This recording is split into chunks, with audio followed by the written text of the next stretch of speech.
జబులు గణేష్ మహారాజ్కి జై. నమస్కారం. యాత్రలు నా పాత్ర మీ అశోక్ కుమార్ కొత్తపల్లి. అయితే ఇప్పుడు స్వామి మనము వైక్యంకి వచ్చినాం. వైక్యం అంటే ఇది శివాలయం అన్నమాట, చాలా పురాతనమైన శివాలయం. అయితే ఇది మనకు చోటానిక్కర్ నుంచి 23 కిలోమీటర్లు ఉంటుంది. హైదరాబాద్ నుంచి 1160 కిలోమీటర్లు ఉంటుంది. అయితే ఇది మనకు కొట్టాయం నుంచి 31 కిలోమీటర్ ఉంటుంది.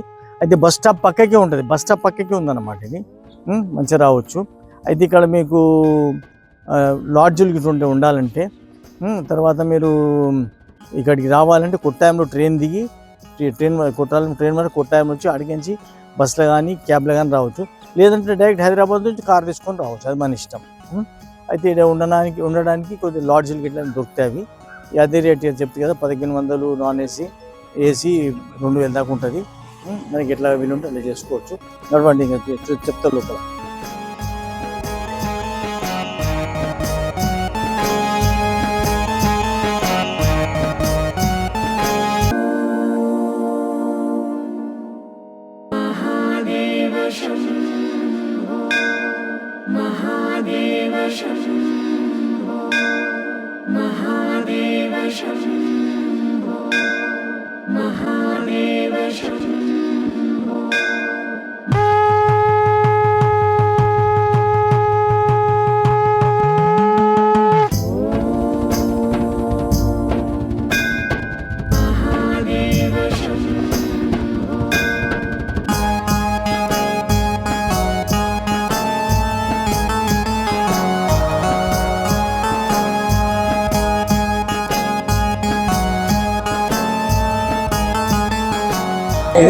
ఇదే గుళ్ళో పక్కకే గుండం ఉంది. భక్తులందరూ వచ్చి స్నానం చేసుకుంటారు. నేను చూడండి గుండము.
చూడండి, స్వాములంతా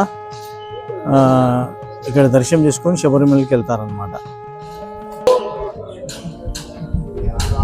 కొంతమంది స్వాములు పొట్టుపోయి పండుకుంటారు. ఈ స్వామి చూడు పొట్టు అయినట్టు పండుకుంటారు.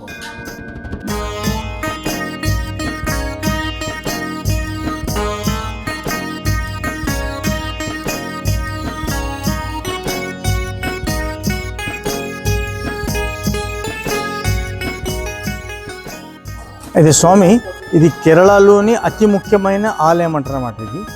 అయితే ఇక్కడ స్వామిని వైకతప్పన్ అని అంటారు. అయితే ఇంకోటి ఏంటంటే ఇక్కడ వైష్ణవులు శైవులు ఇద్దరు పూజ చేస్తారు అన్నమాట. ఇక్కడ భేదం లేదు, స్వామిని ఇద్దరు పూజ చేస్తారు.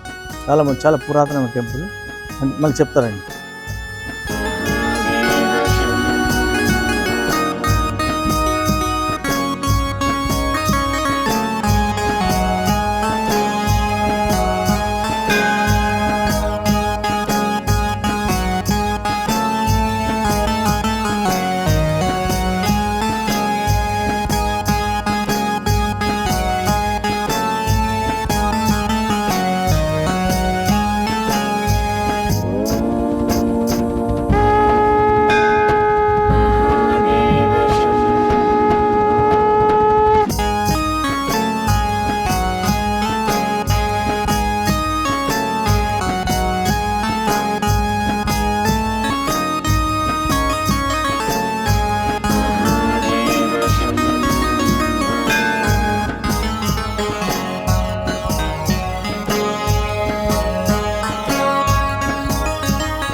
సాష్టాంగ నమస్కారాలు చేస్తున్నట్టు అన్ని చెక్కినారు.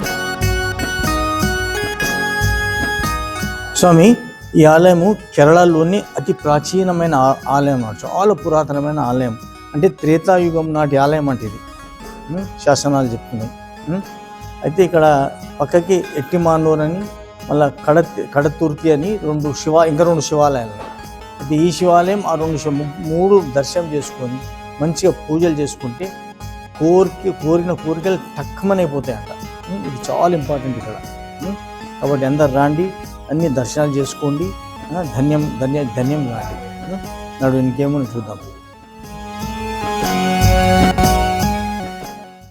నమః శివాయ, ఓం నమః శివాయ, హర హర శంకర నమః శివాయ, నమః శివాయ, ఓం నమః శివాయ, హర హర శంకర నమః శివాయ.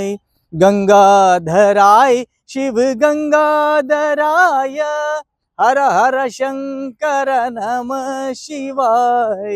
జటాధరాయ శివ జటాధరాయ, హర హర శంకర నమః శివాయ, నమః శివాయ.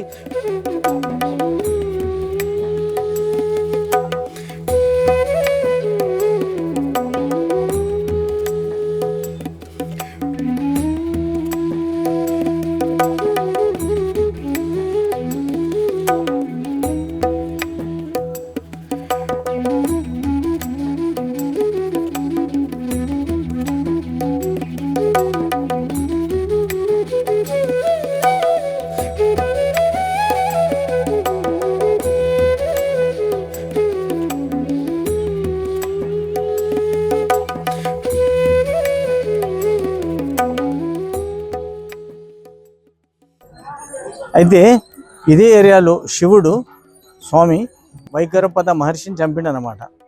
అందుకోసమే దీన్ని వైఖరపద పురం అంటుండే ఇంతకుముందు. తర్వాత రాను మాట్లాడి అని వైక్యం అయిపోయిందనమాట. అప్పటి నుంచి దీన్ని వైక్యం అంటారు. అయితే ఈ ఆలయము వైక్యం ఆలయము, ఎట్టిమానూరు, తర్వాత కడతుర్తి, ఈ మూడు ఆలయాలు పక్కపక్కే ఉన్నాయి. 5-10 కిలోమీటర్ల దగ్గరనే ఉన్నాయన్నమాట. అయితే ఈ మూడు మనము దర్శనం చేసుకొని మంచిగా పూజలు చేస్తే కోరిన కోరికలన్నీ టక్కుమని అయిపోతాయంట. అది ఇక్కడ చాలా ఇంపార్టెంట్. అందరు భక్తులు చాలా చెప్తుంటారు. చాలా ఇది అనుభవం పొందిన అందరూ. చాలా బాగుంటుంది. అయితే స్వామి, ఇప్పుడు మనము స్వామి దర్శనం చేసుకుందాం. పదండి, నడవండి పోదాం లోపలికి, స్వామిని దర్శనం చేసుకుందాం.